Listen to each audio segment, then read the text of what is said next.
কলেজের ক্যান্টিনে বসে আছে তিন বান্ধবী, ফিহা, মিম আর জারা।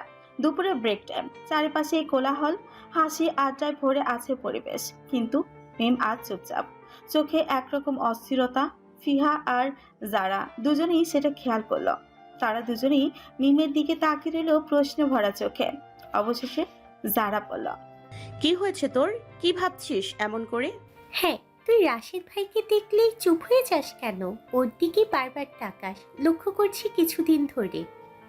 মিম একটু চমকে উঠল, তারপর দুজনের মুখের দিকেই তাকালো। বুঝতে পারলো লুকোনো আর সম্ভব নয়। ধীরে ধীরে একটা দীর্ঘশ্বাস ফেলল। তোরা যাকে রাশেদ ভাই বলে ডাকছিস, সেই রাশেদই হচ্ছে আমার অতীতের মানুষ। জারা আর ফিহা অবাক হয়ে একে অপরের দিকে তাকালো। তারা যেন বিশ্বাসই করতে পারছে না, আজ সেই রাশেদ হঠাৎ সামনে এসে দাঁড়িয়েছে আরমান ভাইয়ের সেক্রেটারি হিসেবে। ফিহা বিস্মিত কণ্ঠে বলল, মানে এই রাশিদই সেই রাশিদ রাজ? মিম নীরবে মাথা নেড়ে সম্মতি জানালো। মুহূর্তে তিন বান্ধবীর মাঝে নীরবতা নেমে এলো। মিমকে আর কিছু বলল না তারা। ভালোবাসার মানুষটা আজ এত কাছে, কিন্তু মুখ ফুটে বলতে পারছে না। এই কষ্ট তাকে কুরে কুরে খাচ্ছে। মিমও মন খারাপ করে না, তাদের সাথে স্বাভাবিকভাবে কথা বলে। ক্যান্টিনে আড্ডার পর ঘন্টা বেজে উঠল। তিন বান্ধবী ফিহা, মিম আর যারা হাসি তামাশা করতে করতে ক্লাসরুমের দিকে রওনা দিল। কিন্তু মনের ভেতর মিমের কথাগুলো ঘুরপাক খাচ্ছিল সবার, বিশেষ করে ফিহার। ফ্যাক্টরির কাজ শেষ করে ক্লান্ত শরীরে বাড়ি ফিরছে আরমান। চোখে মুখে ক্লান্তি স্পষ্ট, তবুও ভেতরে যে অন্যরকম অস্থিরতা। এত দায়িত্ব সব তার কাঁধে এখন। কোম্পানির কাজ শেষ হতে আরও 1 মাস লাগবে। নতুন ব্রাঞ্চ ওপেনিং এর চাপ পড়েছে পেশে। কী করবে মাথায় ঢুকছে না। ফ্যাক্টরি থেকে তাদের বড় মাঠের বাড়িটা বেশি দূরে না, হাতে গোনা 2 থেকে 3 মিনিট লাগে। আরমান বাড়ির সামনে আসতেই দেখে রুহান বারান্দায় দাঁড়িয়ে আছে। তার চেহারায় অস্থিরতা, চোখে লালচে ছাপ, যেন সারা রাত ঘুমের দেখা পায়নি। আরমান তাকে এক ঝলক দেখে নিঃশব্দে নিজের রুমের দিকে চলে গেল। একটা কথাও বলল না। রোহানের বুকটা মোচড় দিয়ে উঠল। ভেতরে ভেতরে সে জানে কাল রাতের ঘটনাগুলো আরমানকে কষ্ট দিয়েছে, কিন্তু তবুও তার মনে হলো বন্ধু হয়ে এইভাবে উপেক্ষা করা ঠিক হলো না। তাই সে চুপচাপ আরমানের পেছন পেছন রুমে ঢুকলো। আরমান ওয়াশরুমে ঢুকে ফ্রেশ হতেই লাগলো রুহান বিছানায় বসে হাত দুটো একসাথে চেপে ধরে আছে। চোখ মুখ শুকিয়ে গেছে, গালে দাড়ি গজিয়েছে। মনে হয় সারা রাত বারান্দায় দাঁড়িয়ে বসে বসে শুধু সিগারেট ফুঁকেছে, একটু ঘুমায়নি। রাতে তার বাবাকে কল করে বিয়ের জন্য না করে দিয়েছে। অবশ্য ওর বাবা অনেক রাগারাগি করেছে ওর সাথে, এতে রোহানের কিছু যায় আসে না। কি করে ঘুমাবে সে? সারা জিনিয়ার দরজার সামনে বসে তার কান্নার শব্দ শুনেছে। জিনিয়ার কান্না শুনে কলিজা ছিঁড়ে আসছিল রোহানের। বোর্ডের দিকে তার কান্নার শব্দ বন্ধ হয়। হয়তো কান্না করতে করতে ক্লান্ত হয়ে ঘুমিয়ে পড়েছে তার চাঁদ সুন্দরী। ওয়াশরুম থেকে বের হয়ে আরমান আয়নার সামনে দাঁড়িয়ে চুল মুছতে লাগলো। তখনও সে কোনো কথা বলল না। রোহান হঠাৎ উঠে দাঁড়িয়ে বলল, তোর সাথে কথা আছে আমার। আরমান ফিকুচকে তাকায় আয়নায়, কিছু কিন্তু বলল না। রোহান আবার বলল, তুই শুনছিস তো আমি কি বলছি? এবার আরমান গম্ভীর কণ্ঠে ঠান্ডা স্বরে উত্তর দিল, আমার কারোর সাথে কথা নেই, এখন আসতে পারিস। কথাটা শুনে রোহানের বুকটা যেন ভেঙে গেল। তার চোখে ছলছল করে উঠল কষ্ট, রাগ আর অপমান মিশে বুকের ভেতর ঝড় তুলল। বন্ধুর কাছ থেকে এই প্রত্যাখ্যান সে কোনোদিন আশা করেনি। হঠাৎই অতিরিক্ত চাপ আর অস্থিরতায় তার মাথাটা ঘুরে গেল। মুহূর্তের মধ্যে মাটিতে ধপ করে পড়ে গেল রোহান। শরীরটা কেঁপে কেঁপে উঠছে, ঠোঁট নীলচে হয়ে আসছে। আরমান আয়নার দিকে তাকিয়ে দৃশ্যটা দেখে মুহূর্তেই ভয় পেয়ে গেল। চোখে মুখে আতঙ্ক ছড়িয়ে পড়লো। দৌড়ে এসে মাটিতে বসে রোহানের মাথা নিচের কোলেই তুলে নিল। দোস্ত কি হয়েছে তোর, বল কিছু। ভাই চোখ খোল, তোকে আর কষ্ট দিব না, কথা বলবো তো আমি তোর সাথে, চোখ খোল। কণ্ঠটা কাঁপছে, গলায় আতঙ্ক আর অসহায়তা। আরমান কাপা হাতে রোহানের গালে হালকা থাপ্পড় দিতেই লাগলো, কিন্তু কোনো সাড়া নেই। রোহান নিস্তেজ হয়ে পড়ে আছে। আরমান চিৎকার করে জাহেদ, রাশিদকে ডাকতেই থাকে, কিন্তু তাদের কোনো সাড়া শব্দ পায়নি আরমান। আরমানের এবার রাগে দুঃখে চিৎকার করে বলে, কুত্তার বাচ্চারা কই তোরা, তাড়াতাড়ি আমার রুমে আয়। তার গলা ফাটিয়ে ডাকার শব্দে দুজনেই হুড়মুড় করে দৌড়ে এলো। এসে তারা এই দৃশ্য দেখে স্তব্ধ হয়ে গেল। জাহেদ তোতলাতে তোতলাতে বলল, কি কি কি হয়েছে রোহান ভাইয়ার? রাশিদ আতকে উঠে বলল, ভাইয়া, ওর শরীর তো কাঁপছে। আরমানের চোখে পানি নিয়ে চিৎকার করলো। কিছু কর, তাড়াতাড়ি কিছু কর। তারা মিলে তৎক্ষণাৎ রোহানকে বিছানায় শুয়ে দিল। জাহেদ পানি নিয়ে এসে তার মুখে ছিটাতে লাগলো। রাশেদ হাত ধরে নারীর স্পন্দন বুঝতে চেষ্টা করলো। কিছুক্ষণ পর ধীরে ধীরে রোহানের চোখ কেঁপে উঠল। নিঃশ্বাস ভারী, শরীর এখনো দুর্বল, কিন্তু জ্ঞান ফিরেছে। আরমান দ্রুত মাথার কাছে বসে পড়ল। কাপা হাতে তার কপালে হাত বুলিয়ে দিল। চোখ ভিজে গেছে অশ্রুতে। দোস্ত, কি হয়েছিল তোর? আমি তো ভয়ে শেষ হয়ে যাচ্ছিলাম, কিছু বল। রোহান চোখ আধ খোলা করে তাকালো। ঠোঁট মৃদু কাঁপুনি, গলা শুকিয়ে এসেছে। ধীরে ধীরে ফিসফিস করে বলল। আমি ঠিক আছি। আরমান কাপা গলায় উত্তর দিল। ঠিক আছিস মানে? তুই হঠাৎ এভাবে মাটিতে পড়ে গেলি কেন? কথা শেষ করতে পারলো না, গলা ভারী হয়ে গেল। রোহান দুর্বল গলায় বলল। জিনিয়ার কষ্টগুলো আমাকে কুড়ে কুড়ে খাচ্ছে দোস্ত। আমি এখন কি করে ওর চোখে চোখ রেখে কথা বলবো? মরে যেতে ইচ্ছে করছে আমার। এই কথা শুনে আরমানের বুকটা হু হু করে উঠল। রাগ আর কষ্ট একসাথে মিশে গেল। জানোয়ারের বাচ্চা, তুই মেরে গেলে আমার বোনের কি হবে? সব জানার পর এখন পালিয়ে যেতে চাইছিস? চোখের কোণে জমে থাকা অশ্রু ঝরে পড়ল এবার রোহানের। পালাবো না, আমৃত্যু পর্যন্ত তোর বোনের পাশে থাকবো। সেই সুযোগটা করে দিবি আমায়? রোহান ভিজে চোখে তাকিয়ে রইল আরমানের দিকে। ছোটে দুর্বল এক হাসি ফুটল। তোকে রাগ দেখাতে চাইনি, কষ্ট দিয়েছি তোকে, প্লিজ ক্ষমা কর ভাই। আরমান কাপা গলায় বলল। শালার ভাই, তুই জানিস না তুই না থাকলে আমি একা হয়ে যাই। আবার এখন ক্ষমা চাইছে। জাহেদ আর রাশেদ নিঃশব্দে দাঁড়িয়ে এই দৃশ্য দেখছিল। তাদের চোখেও পানি জমে গেছে। কিন্তু জিনিয়ার বিষয় কি জেনেছে রোহান, যার জন্য এত ভেঙে পড়েছে সে? জাহেদ চিন্তিত গলায় বলে। ভাইয়া, জিনিয়া কি করেছে? রোহান বহু কষ্টে মিহি কঞ্চে বলে। তোমার বোন কিচ্ছু করেনি শালাবাবু, দোষ তো আমি করেছি, তাকে কষ্ট দিয়েছি। আরমান আবার রোহানের হাত শক্ত করে ধরল। প্রতিজ্ঞা কর আর কখনো এভাবে নিজেকে শেষ করার মতো কিছু করবি না। আমি তোর সাথে আছি, সব ঝড় আমরা একসাথে সামলাবো। রোহান ধীরে ধীরে মাথা নেড়ে সম্মতি দিল। দুজনের চোখে জল একাকার হয়ে গেল। তারা তিনজন ক্লাসে ঢুকতে স্যার এসে উপস্থিত হলেন। টেবিলের উপর বই খাতা রেখে গম্ভীর গলায় স্যার বললেন। আগামী সপ্তাহে তোমাদের পরীক্ষা, সবাই ভালো করে প্রস্তুতি নাও। এই কথা শুনেই যেন মাথার উপর আকাশ ভেঙে পড়লো ফিহার। মুখে হাত দিয়ে বিড়বিড় করতে লাগলো। হাই আল্লাহ, মাত্র কলেজে ভর্তি হলাম, এর মাঝে পরীক্ষা। যারা পাশে বসে খুঁচিয়ে বলল। চুপ কর, স্যার দেখবে। মিমু ধাক্কা দিয়ে ফিসফিস করে বলল। মনোযোগ দে ক্লাসে, ফিহুর বাচ্চা। কিন্তু ফিহা যেন কারো কথাই কানে ঢুকছে না। সে নিজের মতো বিড়বিড় করেই যাচ্ছে। স্যার বোর্ডে লিখতে লিখতে হঠাৎ খেয়াল করলেন ফিহার দিকে। থেমে গম্ভীর কণ্ঠে বললেন। ফিহা, তুমি কেন ক্লাসে মনোযোগ দিচ্ছ না? ফিহা চমকে ওঠে। থতমত খেয়ে উত্তর দেওয়ার চেষ্টা করলো, কিন্তু আবারও মনে মনে বিড়বিড় করতে লাগলো। শকুনির চোখ দিয়ে এটাও দেখে ফেলেছে। স্যারের ফ্রি কুচকে গেল। বিরক্ত স্বরে বললেন।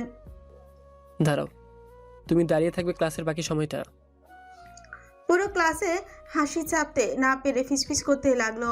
ফিহার মুখ লাল হয়ে গেল রাগে আর লজ্জায়। যারা আর মিম দুজনেই বারবার চোখের ইশারাই করছিল চুপ থাকতে, কিন্তু ফিহার মুখ থেকে যেন কিছুতেই কথা থামছিল না। স্যার এবার গলা উঁচু করে বললেন। পড়াশোনার প্রতি এই ধরনের অবহেলা আমি সহ্য করব না। যদি সিরিয়াস না হও তবে বাড়িতে বলো বিয়ে দিয়ে দিতে।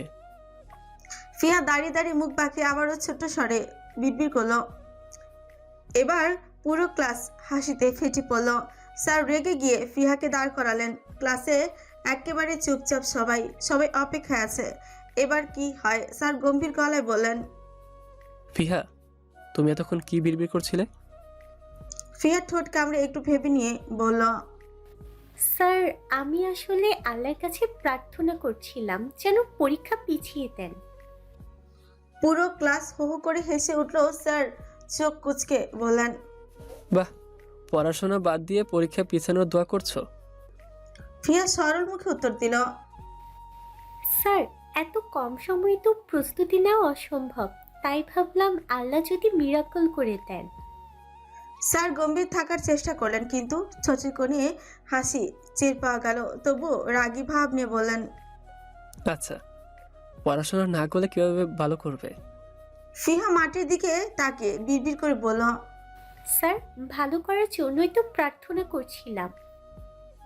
এবার ক্লাসের সবাই আবার হো হো করে হেসে উঠল।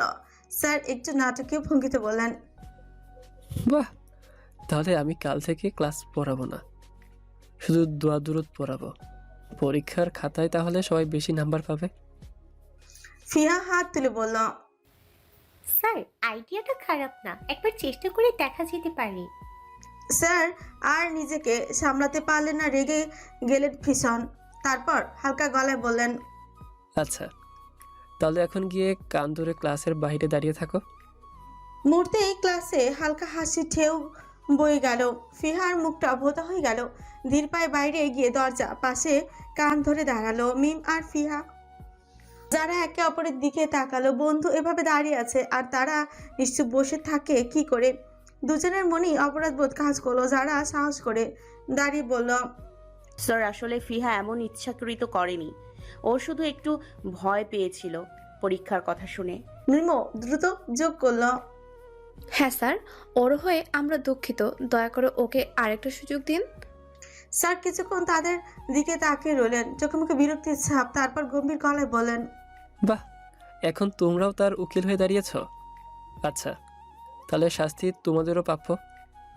এক মুহূর্তে ক্লাসরুম নিস্তব্ধ হয়ে গেল। স্যার কড়াভাবে বললেন, তোমরা তিনজনই বের হও, বাইরে গিয়ে কান ধরে দাঁড়িয়ে থাকো। মিম আর জারার মুখ হা হয়ে গেল। ফিহাকে বাচ্চা দিকে তাড়াই ফেসে গেল, তবু কোনো উপায় নেই। তারাও মাথা নিচু করে বাইরে বেরিয়ে গেল। রোহান তখন আরমানের রুমে শুয়ে গভীর ঘুমে। সারা রাত ঘুমায়নি, টেনশন, মানসিক চাপ, ক্লান্ত শরীরটা যেন বিছানার লিফটে আছে। আরমান দরজা আস্তে টেনে বন্ধ করে বেরিয়ে এলো। তার পায়ের শব্দ বারান্দায় ভেসে উঠল, ধীর আর স্থির। জিনিয়ার রুমের সামনে এসে সে কিছুক্ষণ দাঁড়িয়ে রইল। ভেতর থেকে হালকা কান্নার শব্দ কানে এলো। বুকের ভেতরটা কেন যেন মুছো দিয়ে উঠলো। তারপর ধীরে ধীরে দরজায় নক করলো। জিনিয়া, ভেতর থেকে মুহূর্তের জন্য কোনো সাড়া নেই। কিছুক্ষণ পর কপাট খুললো ধীরে ধীরে। দরজার ফাঁকে গলে বেরিয়ে এলো জিনিয়ার ফ্যাকাশে মুখ, চোখ দুটো কান্নায় লাল, ঠোঁট কাঁপছে। আরমান এক দৃষ্টিতে তাকালো বোনের দিকে। তার কঠিন চেহারার মমতার রেখা ফুটে উঠল। সে হাত বাড়িয়ে জিনিয়ার মাথায় রাখলো, আঙুলগুলো মমতায় বোনের চুলে বুলিয়ে দিল। কি হয়েছে বনু? মুহূর্তে জিনিয়া আর স্থির থাকতে পারল না, হাও মাও করে কেঁদে উঠল। ছুটে এসে বড় ভাইয়ের বুকে ঝুলে পড়ল। তার গলা ভিজে গেল কান্নার স্রোতে। ভাইয়া, উনি আমাকে ভালোবাসে না। আরমান বোনের শক্ত করে জড়িয়ে ধরল। তার গলার স্বর ভারী হয়ে উঠল, কিন্তু স্নেহ ভরা। না বনু, এমনটা ভাবিস না। রোহান শুধু তোকে ভালোবাসে, আর কাউকে না। জিনিয়া আবার বলল, উনি বিয়ে করে নেবেন বলেছে। তোকে ছাড়া অন্য কাউকে বিয়ে করবে না রোহান। ভাইয়ার উপর বিশ্বাস রাখ। জিনিয়া মাথা নাড়িয়ে হাহাকার করে বলল, না ভাইয়া, উনি সত্যি আমাকে আর ভালোবাসেন না। কাল সব জানার পর চুপচাপ রুম থেকে বের হয়ে যায়। আরমান ধৈর্য ধরে বোনের মুখটা দুহাত দিয়ে তুলে ধরল। তার চোখে চোখ রেখে দৃঢ় কণ্ঠে বলল, তোকে ছাড়া রোহানের পৃথিবী অসম্পূর্ণ। তুই বিশ্বাস কর, সময় হলে সব বুঝবি। তুই শুধু ধৈর্য ধর আর নিজেকে কষ্ট দিবি না। জিনি আবারও ভেঙে পড়ল। আরমান মাথায় হাত বুলিয়ে দিল, যেন সব যন্ত্রণা দূর হয়ে যায়। কিছুক্ষণ এভাবে বোনকে সান্ত্বনা দিল সে। জিনিয়া, খাওয়া দাওয়া ঠিক মতো করবি, নিজের খেয়াল রাখবি। কেমন অগোছালো হয়ে আছিস, দেখতে একদম পেতনির মতো লাগছে। জিনিয়া চুপচুপ করতে করতে মাথা নাড়ল। বড় ভাইয়ের স্নেহ মাখা কথায় তার বুকের ভেতরটা ভার যেন কিছুটা হালকা হলো। রোহান শুধু তোকে ভালোবাসে, তোকে কষ্ট দিয়েছে বলে নিজেকে শেষ করতে চাইছে। একটু আগে সেন্সলেস হয়ে গেছে, আমার রুমে শুয়ে আছে এখন রোহান। এটা শুনে জিনিয়ার বুকটা মুচড়ে উঠে আবার হাউ মা করে কান্না করতে করতে বলে, আমি আমি ওনাকে দেখতে চাই ভাইয়া। ঘুম থেকে উঠে সে নিজেই আসবে তোর সাথে দেখা করতে। আরমান ধীরে ধীরে বোনকে শান্ত করলো, তারপর দরজার দিকে এগোলো। বাইরে বের হতে না হতেই সামনে দাঁড়িয়ে গেল দুই পরিচিত মুখ, রাশেদ আর জাহেদ। আরমানের চোখ সরু হয়ে গেল, কপালে ভাঁজ যেন আরো গভীর হলো। সে বুঝতে পারলো ওরা নিশ্চয়ই কোনো গুরুত্বপূর্ণ বিষয় এসেছে। আরমান সেগুজকে থেমে গেল, করা দৃষ্টিতে তাকিয়ে বলল, এই সময় দরজার সামনে দাঁড়িয়ে আছিস কেন? কি চাই? রাশেদ হালকা কাশলো হালকা গলায়, তারপর বলল সাবধানে, ভাইয়া কাল 2 তারিখ রোহানের জন্মদিন। জাহেদ বলল, ভাবছিলাম তোমাকে জানাই, সবাই মিলে একটা সারপ্রাইজ প্ল্যান করলে কেমন হয়? আরমান তীক্ষ্ণ চোখে তাকিয়ে রইল, ছোট শক্ত করে মুখ কুচকালো, গলা ভারী হয়ে উঠল। আমার মনে আছে, কাল আমার বেস্ট ফ্রেন্ডের জন্মদিন। তোদের মতো গাধা নয় যে ভুলে যাব। রাশেদ তাড়াতাড়ি বলল, না ভাইয়া, তেমন কিছু না। আমরা শুধু ভেবেছিলাম জন্মদিন বলে মনে করিয়ে দিই, আর কিছু নয়। জাহেদ মাথা নিচু করে গভীর স্বরে বলল, শুধু মনে হয়েছিল জানানো দরকার, তাই বলে গাধা বলবে তুমি আমাদের? আরমান তাদের দুজনের দিকে আরেকবার কড়া দৃষ্টি দিল। এত উপকার করতে বলিনি তোদের, আর এখন তোরা দুইটাই মিলে ফ্যাক্টরিতে রাউন্ড দিতে যাবি? আরমান আর কিছু বলল না, ঝাঁঝা ভঙ্গিতে পা বাড়ালো নিজের রুমের দিকে। ভেতরে গিয়ে দেখলো রোহান তখনও বিছানায় নিশ্চিন্তে ঘুমাচ্ছে। সে দৃশ্য দেখে তার বুকের ভেতর চাপা দীর্ঘশ্বাস জমে উঠল। ল্যাপটপ খুলে টেবিলে বসে গেল সে। স্ক্রিনের আলোয় মুখটা আরো কঠোর লাগছিল, আঙুল কিবোর্ডে ছুটে চলল, কিন্তু মনের ভেতর ঘুরপাক খাচ্ছিল জিনিয়ার কান্না। বিকেলের শেষ আলোটা যেন ধীরে ধীরে মিলিয়ে যাচ্ছে, চারিদিকে হাওয়ার শরতের একটা কেমন শূন্যতা ঘুরছিল। এই সময় যারা কলেজ থেকে বাড়ি ফিরল, ব্যাগ কাঁধ থেকে নামিয়ে সবে উঠোনে ঢুকতেই ভেতর থেকে মায়ের ডাক শোনা গেল, জোহান কই রে, এখনো বের হলি না? দুজন একসাথে মাথা নুয়ে নীরব হয়ে দাঁড়িয়ে। মার্জিয়া বেগম এরকম তাড়া দিচ্ছিলেন। ছোট ছেলে জোহানের আজ প্রাইভেটে যাবার সময় হয়ে গেছে, কিন্তু জোহান বইয়ের খাতা গুছিয়ে বসে আছে, কোনোভাবে বের হবার নাম করছে না। আমি আর যাব না মা। গলায় কেমন জেদ। মার্জিয়া বেগম বিস্মিত হয়ে তাকালেন। কেন যাবি না? পড়াশোনার সময় ফাঁকি দিলে হবে? জোহান মুখ নিচু করে গম্ভীর গলায় বলল, ওইদিকে গেলে যদি চেয়ারম্যান সাহেবের ছেলের সাথে দেখা হয়ে যায়, উনি আমাকে দেখলেই মারতে আসে, আমি ভয় পাই। এই সময় যারা এগিয়ে এলো ভাইয়ের পাশে। কলেজের ক্লান্তি থাকলো, ভাইয়ের কথায় তার মন নরম হয়ে গেল। সে নরম গলায় বলল, তোকে কেউ মারবে না, চেয়ারম্যানের ছেলে তোকে দেখলেই সালাম দেবে।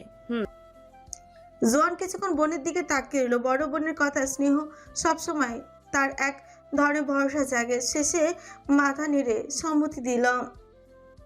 সত্যি? ব্যাগ কাঁধে তুলে প্রাইভেট পড়তে বেরিয়ে গেল জোহান। কিন্তু এদিকে মার্জিয়া বেগম শ্রীকুচকে তাকালেন যারার দিকে, সন্দেহ মাখা গলায় বললেন, চেয়ারম্যানের ছেলে হঠাৎ তোকে বা আমাদের কাউকে সালাম দিতে যাবে কেন? এরকম কথা বললি কেন? যারা হকচকে গেল, ছোচ কামড়ে গলা খাকারি দিয়ে বলল, আরে আমি তো এমনিই বললাম যাতে ওর মন সাহসী হয়, পড়তে যায়। মার্জিয়া বেগম কিছুক্ষণ মেয়ের দিকে তাকিয়ে রইলেন, মুখ আর কিছু বললেন না, তবে চোখে মুখে কেমন অদৃশ্য এক প্রশ্ন লেগে রইল। যারা মনে মনে হাঁপ ছালো। মা আর কিছু খোঁজা দিলেন না বলে ভেতরে ভেতরে স্বস্তি পেল, কিন্তু তার মনের ভেতরে যেন ঢেউ খেলে গেল। মা কি কিছু বুঝতে পারলো? আবারও যেন কিছু একটা মনে পড়লো মার্জিয়া বেগমের। ধীরে ধীরে গম্ভীর কণ্ঠে বললেন, যারা রাতে তুই কিন্তু একদম ঘরের বাহিরে যাবি না। শুনেছি আজ ভোরের দিকে তোর রহিমা কাকি আমাদের বাড়ির আশেপাশে একজন অপরিচিত ছেলেকে ঘোরাফেরা করতে দেখেছে। সময় ভালো না। মায়ের কথা শুনে যারা বুক কেঁপে উঠলো। আরমানকে দেখে ফেলেন না তো আবার। সে শান্ত থাকার চেষ্টা করলো। আচ্ছা আম্মু, বাইরে যাব না। বাইরে থেকে তখন অন্ধকার নামছিল, আকাশের ছাদের আলো উঠতে শুরু করেছে। গ্রামের নির্জন পথগুলো হঠাৎ করে আরো ভৌতিক লাগছিল। মার্জিয়া বেগমের কথায় যারা ভেতরে অকারণে একটা আতঙ্ক জন্ম নিল। তারপরও যারা ভেতরে নিজেকে সামলে নিল। ভাইয়ের জন্য সাহস জুগিয়েছে, এখন মাকেও নিশ্চিত রাখতে পারবে। কিন্তু বুকের গভীরে একটা গোপন রহস্য লুকোনো আছে, যেটা কাউকে বলা যাবে না। বিকেল 4টা। রোহানের দীর্ঘ ঘুম হঠাৎ ভেঙে যায়। ঘরে হালকা অন্ধকার নেমেছে, জানলা দিয়ে ঢুকে পড়া সূর্যের রংটাও যেন কিছুটা ভারী হয়ে এসেছে। পাশেই বসেছিল আরমান। রোহানের দিকে তাকে সে ভাবছিল বন্ধুটাকে এতটা ক্লান্ত কখনো দেখেনি সে, কিন্তু হঠাৎ করে এই পরিস্থিতি যেন পাল্টে যায়। রোহান চোখ মেলে উঠতে যেন এক ঝড় তার ভেতর থেকে বের হয়ে এলো। আমি ওদের ছাড়বো না, কাউকে ছাড়বো না। হঠাৎ করে এমন চিৎকার করে উঠল রোহান। আরমান আঁতকে উঠল। কাদের কথা বলছিস? আরমান ভয় পেয়ে প্রশ্ন করলো। রোহান দাঁতে দাঁত চেপে বলল, যারা আমার চাঁদ সুন্দরীর সাথে এমনটা করেছে, যারা তার চোখের জল এনেছে, যারা তাকে অপমান করেছে, ওরা কেউ রেহাই পাবে না। আমি শেষ করে দেব তাদের। রোহানের চোখ তখন রক্তের নেশা, শরীর কাঁপছে, ছোট শুকিয়ে গেছে, যেন আগুনের ভেতর দাঁড়িয়ে আছে সে। আরমান হাত বাড়িয়ে তার কাঁধে রাখলো, শান্ত করার চেষ্টা করলো। দোস্ত শান্ত হ, তোর মাথা গরম করে লাভ নাই। আমি আছি। আমি সব জানার পর লোক লাগিয়েছি ওই জানোয়ারদের খুঁজে বের করার জন্য। কিন্তু রোহান যেন শুনতেই পাচ্ছে না। মাথার ভেতর শুধু প্রতিশোধের আগুন জ্বলছে। হঠাৎ উঠে দাঁড়ালো সে। না, ওরা পাবে না। আমি এখনই যাব, এখনই ময়মনসিংহে গিয়ে ওদের খুঁজে বের করব। আরমান রোহানের হাত চেপে ধরল। এইভাবে পাগলামি করিস না। একা একা গেলে তুই ওদের কোথাও খুঁজবি না। প্লিজ শান্ত হ। কিন্তু ততক্ষণে রোহান দরজার দিকে ছুটতে শুরু করেছে। আরমান বাধা দিয়েও কিছু করতে পারল না। অবশেষে হাল ছেড়ে দিয়ে তার পিছু নিল। বাইরে গিয়ে দাঁড়িয়েছিল। রোহান যেন ঝড়ের বেগে গাড়িতে উঠে পড়লো। আরমানও বাধ্য হয়ে পাশে বসলো। হঠাৎ বলল, একটা কাজ কর, একবার জিনিয়ার সঙ্গে দেখা করে যা। ও তোকে দেখে শান্ত হবে। কাল থেকে কান্না করেই যাচ্ছে। রোহান চোখ লালচে হয়ে উঠল। না আরমান, এই জানোয়ারদের শাস্তি না দিয়ে আমি জিনিয়ার মুখ দেখতে পারবো না। আমি চাই না ও জানুক আমি কাপুরুষ হয়ে পালিয়ে যাচ্ছি।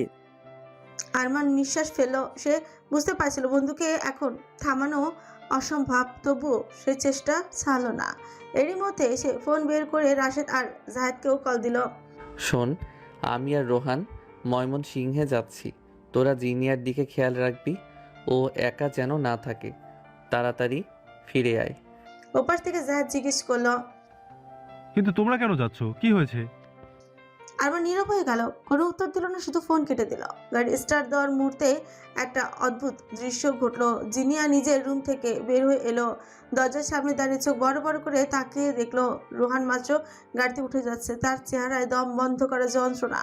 জিনিয়ার বুকটা হাহাকার করে উঠলো। সে জানে রোহান তাকে কি তাহলে ছেড়ে চলে যাচ্ছে। রোহান কি আর ফিরবে না? চোখ থেকে অশ্রু গড়িয়ে পড়লো জিনিয়ার। সে ঠোঁট কামড়ে দাঁড়িয়ে রইল, একটা শব্দ করতে পারল না। তার বুকের ভেতর যেন ভেঙে টুকরো টুকরো হয়ে গেল। গাড়ি জানালা দিয়ে রোহান তাকালো না, তার চোখ কেবল আগুন। প্রতিশোধের অন্ধকার পথে পা বাড়লো সে। আর আরমান গাড়ি স্টার্ট করলো। ইঞ্জিনের শব্দ ভেসে গেল, চারিপাশ নিস্তব্ধতা। গাড়ি ধীরে ধীরে দূরে সরে গেল। জিনিয়া দাঁড়িয়ে রইল অশ্রুসিক্ত চোখে। একটা অদৃশ্য দেয়াল যেন তাদের মাঝে দাঁড়িয়ে রইল।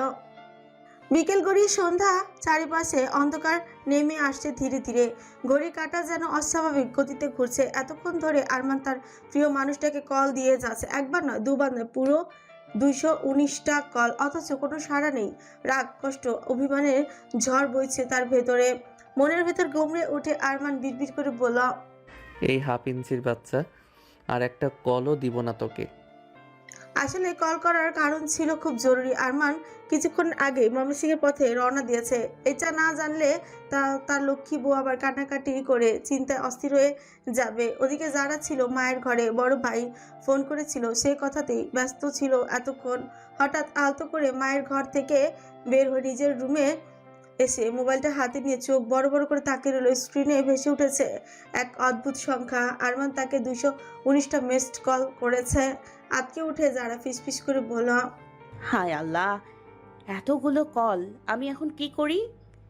মুহূর্তে তার বুক কেঁপে উঠলো। আরমানের স্বভাব তো ভালো করেই জানে, রাগ উঠলে আগুনের মতো জ্বলে উঠে সে। এখন কি হবে ভেবে হাত পা ঠান্ডা হয়ে গেল তার। কোনো কিছু না ভেবে কাঁপাতে ডায়াল দিল আরমানের নাম্বার। রিং বেজে চললো, কিন্তু পাশে কোনো সাড়া নেই। আবারও কল দিল, আবারও রিসিভ হলো না। যারাও একটানা কল দিতেই থাকলো। প্রতি রিং এর সাথে তার বুকে ধুকপুকানি বেড়ে যাচ্ছে। অবশেষে যেন বহু যুগ পর কোনো রিসিভ হলো। ওপাশ থেকে নীরবতা ভেসে আসছে। যারা কাপা গলায় মিষ্টি সুরে বলল, স্বামীজান, আপনি কি রাগ করেছেন? কথাগুলো শুনে আরমানের শরীর অবশ্যই এলো। মুহূর্তের মধ্যে তার রাগ অভিমান সব গলে গেল। বুকের ভেতরটা ভরে উঠল অদ্ভুত এক অনুভূতিতে। এতক্ষণ যাকে গালাগাল করতে চাচ্ছিল তাকে এভাবে মিষ্টি কঞ্চে যাক শুনে যেন পুরো পৃথিবী থমকে দাঁড়ালো। হঠাৎ সে পাশে বসা রোহানকে উদ্দেশ্য করে বলল, ওই রোহান, কানে হাত দে, আমার লক্ষ্মী বউ কল করেছে। রোহান চোখ বড় বড় করে তাকিয়ে রইল বিস্ময় মাখা দৃষ্টিতে। সে ভেবেই পাচ্ছে না একটু আগেই যে আরমান রাগে ফুঁসছিল সে হঠাৎ এমন ভাবে কথা বলছে কেন। রোহান কিছু না করে বসে থাকায় আরমান আবারও গম্ভীর সুরে বলল, শুনছিস, কানে হাত দে বলেছি। রোহান এবার বাধ্য ছাত্রের মতন কানে হাত দিয়ে বসলো। মুখ চাপা হাসি লুকানো গেল না। তার মনে বারবার জিনিয়ার কথা ভাবছে, কবে জিনিয়াকে ঘরে বউ করে নিবে আর তাদেরও এমন সুন্দর মুহূর্ত আসবে। আরমানের রাগ যেন এক নিমিষেই পড়ে যায়। বউ, তুমি হঠাৎ অন্য সুরে গান গাইছো যে? কারণ আমি জানি আপনি রেগে আছেন, তাই। আরমান হাসি বোধ হয় গলা খাকিয়ে বলে, তাহলে এটা শুধু আমার রাগ ভাঙানোর জন্য ছিল? হুম। টেকনিকটা পছন্দ হয়েছে আমার লক্ষ্মী বউ। যারা লজ্জা পেল বেশ, উত্তর দিল না। আরমান ফোনের ওপাশে নরম স্বরে বলল, তুমি কি জানো, তোমাকে ফোনে না পেয়ে আমি কেমন অস্থির হয়ে গেছিলাম। 219 বার কল করেছি আমি, তাও ধরো নাই কেন? কই ছিলে এতক্ষণ? যারা লজ্জায় লাল হয়ে গেল। মাথা নিচু করে মৃদু হেসে বলল, আমি তো রুমে ছিলাম না, মার ঘরে ছিলাম। ভাইয়ার ফোন দিয়েছে, কথা বলছিলাম আমি। এজন্যই ধরতে পারি নাই। আচ্ছা, তাই নাকি? আমি তো ভেবেছিলাম আমাকে ইচ্ছে করে এড়িয়ে যাচ্ছ তুমি। যারা গলা কেঁপে উঠল। কখনো এমনটা ভাববেন না, আমার দুনিয়ার সবকিছু তো শুধু আপনি। এই কথাগুলো শুনে আরমানের বুকটা ভরে গেল। চোখের কোণে পানির কণা জমে উঠল। রোহান তাকে মুচকি মুচকি হাসল আর মনে মনে ভাবল, এই পাগলটা একদম অন্য মানুষ হয়ে যায় যারা ফোন করলে। আরমান আবারও গম্ভীর কণ্ঠে বলল, শোনো হাফ ইঞ্চি মেয়ে, আমি কল করলে সাথে সাথে রিসিভ করবে, মনে থাকবে? আমাকে একদম হাফ ইঞ্চি মেয়ে বলবেন না। আরমান ছাচ্চা করে বলল, তুমি তো আসলেই হাফ ইঞ্চি একটা বাচ্চা, কিন্তু এই বাচ্চাই আমার পুরো দুনিয়া। তোমাকে ছাড়া আমার কিছুই ভালো লাগে না সোনা। যারা লজ্জায় মুখ লুকাতে চাইলো। ফোনের ওপাশ থেকে শুধু নরম হাসির শব্দ ভেসে এলো। এমন কথা বলবেন না, লজ্জা লাগে। আচ্ছা, লজ্জা লাগুক, লাল নীল হয়ে যাও। তোমাকে লজ্জায় লাল হতে দেখলেই আমার পৃথিবীর সব কিছু সুন্দর লাগে। যারা হৃদস্পন্দন বেড়ে গেল। সে ফিসফিস করে বলল, আমি তো আপনার জন্যই বেঁচে আছি। আরমান গভীর ভালোবাসায় বলল, আর আমি তোমাকে ছাড়া শ্বাস নিতে চাই না। তোমাকে যে করে সবাইকে জানিয়ে আমার ঘরের বউ করে নিয়ে যাব। আই লাভ ইউ লক্ষ্মী বউ। ফোনের ওপাশে মুহূর্তেই যেন নীরবতা নেমে এলো। শুধু তাদের দুজনের নিঃশ্বাসের শব্দই ভেসে আসছিল। রোহান তখনও বসে আছে, কিন্তু শুনে শুনে মুখ কালো হয়ে যাচ্ছে। তার এত রোমান্টিক কথা তার সহ্য হচ্ছে না। তারাও তাড়াতাড়ি বিয়ে করতে হবে। একবার ওই জানোয়ারদের খুঁজে পাক, তারপর তাদের একটা ব্যবস্থা করে জিনিয়াকে বউ করে ঘরে তুলবে নিজের। কিন্তু এখন বন্ধুর প্রেমালাপ তার সহ্য হচ্ছে না। সে বিরক্তি নিয়ে পাশে ফিরে রইল। কিছুক্ষণ পর আরমান ধীরে ধীরে স্বরে বলল, শোনো, একটা কথা বলবো? কি কথা? আমি একটু আগেই ময়মনসিংহর জন্য বের হয়েছি, একটা গুরুত্বপূর্ণ কাজ আছে। এই খবর শুনে যারা মন খারাপ হয়ে গেল, গলা কেঁপে উঠলো, কান্নায় ভিজে। এখন যাচ্ছেন এত রাতে আমাকে একা রেখে? আরমান বুঝতে পারলো যারা কাঁদছে। তার বুকটা হাহাকার করে উঠল। তাদের সান্ত্বনা দিতে লাগলো, এই যে কান্না করে না লক্ষ্মী বউ, আমি তো তোমার কাছেই থাকবো। দূরে গেলেও তুমি তো আমার হৃদয়ের ভেতরেই আছো। তোমার একটা হাসি আমার সব কষ্ট ভুলিয়ে দেয়। যারা কেঁদে ফেললো। আপনি না থাকলে আমার খুব ভয় লাগে। আরমান নরম স্বরে বলল, ভয় পাবে না, আমি তোমার পাশে না থেকেও সবসময় তোমাকে ঘিরে রাখি। মনে করবে আমি তোমার হাতটা শক্ত করে ধরে আছি। এই কথায় যারার বুকের ভেতরে কেমন যেন উষ্ণ হয়ে উঠলো। অশ্রু মুছে সে মৃদু হাসি দিল। আচ্ছা তাহলে তো জিনিয়া আপু একা আছে। যারা চিন্তা পড়ে গেল, একা একটা মেয়ে ওখানে একা থাকবে, যদি কোনো বিপদ হয়। আবার রাগও হচ্ছে আরমানের উপর। কেমন ব্যাক্কেল মানুষ। যারা রাগী কঞ্চে বলল, আপনি আপুকে একা রেখে কিভাবে যেতে পারেন পাগল লোক? যদি কোনো বিপদ হয় আমি আম্মুকে নিয়ে যাচ্ছি জিনিয়া আপুকে আনতে। তোমাকে যেতে হবে না, রাশেদ আর জাহেদ আছে জিনিয়ার কাছে। চুপ করুন, আপনি কথা বলবেন না। আপনি এক্ষুনি জাহেদ ভাইকে বলবেন জিনিয়া আপুকে দিয়ে যেতে আমাদের বাড়িতে। আরমান চমকালো যারা ধমকে। এইটুকু মেয়ে তাকে ধমকাচ্ছে, সাহস কতবার ভাবা যায়। আরমান মেয়েকে রাগ দেখিয়ে বলল, তুমি কি আমাকে ধমকাচ্ছ? যারাও জোর গলে বলল, হ্যাঁ ধমকাচ্ছি, আপনি চাইলে আরো ধমকাবো। আরমান আর কিছু বলল না। বউ তার রেগে যাচ্ছে, এটা সে ভালো করেই বুঝতে পারছে। স্বামী যতই পাওয়ারফুল হোক না কেন, বউদের সামনে তারা ভেজা বেড়াল সবসময়। আচ্ছা আচ্ছা বলছি আমি, কিন্তু তোমার আম্মু যদি... আম্মু কিছু বলবে না। আচ্ছা তাহলে সাবধানে যাবেন, আল্লাহ হাফেজ। এই বলে কঞ্চে কেটে দিতে যাবে যারা, ঠিক তখনই আরমান মিহি কঞ্চে বলে, মানজারা শোনো, আমাকে আর একবার স্বামীজান বলে ডাকবে? যারা বুক কেঁপে উঠছে, এই ডাক কি উপেক্ষা করা যায়? শুনে যারার বুক ধক করে উঠল। হঠাৎ শরীর কেমন কেঁপে উঠলো, মনে হলো চারপাশের হাওয়া থেমে গেছে, শুধু স্পন্দনের শব্দটা জোরে বাজছে। মুখটা লাল হয়ে উঠল লজ্জায়, ছুটছুকিয়ে গেল, কিছু বলতে পারছিল না। চোখ নামিয়ে ফেললো মাটির দিকে। ভেতরে ভেতরে এক অদ্ভুত টান অনুভব করছিল। এ যেন একদিকে লজ্জা, অন্যদিকে অজানা চোখ। মনের গভীরে কেমন একটা উষ্ণতা ছড়িয়ে গেল, যেন ছোটবেলার স্বপ্নে দেখা কোনো মুহূর্তে হঠাৎ বাস্তবে এসে ধরা দিয়েছে। তবুও সহজে মুখ ফুটে শব্দ বের হলো না। যারার ভেতরকার টানা পড়েন যেন তাকে অচল করে দিল। সে তো তখন এটা রাগ ভাঙাতে বলেছে, এখন আবার কিভাবে বলে সে? যারাকে চুপ থাকতে দেখে আরমান আবার বলে, কি হলো, লক্ষ্মী বউ বলবে না? যারা লজ্জা পেয়ে লাল হয়ে বলি ফেলে, স্বামীজান আমি আপনাকে খুব ভালোবাসি বলেই কলটা কেটে দিল। এটা শোনার পর যেন আরমান শরীর হিম শীতল হয়ে যায়। কয়েক সেকেন্ডের জন্য স্তব্ধ হয়ে যায় রোহান। অবশেষে বিরক্ত হয়ে উঠে চলে গেল, কিন্তু আরমান কিছু খেয়াল করলো না।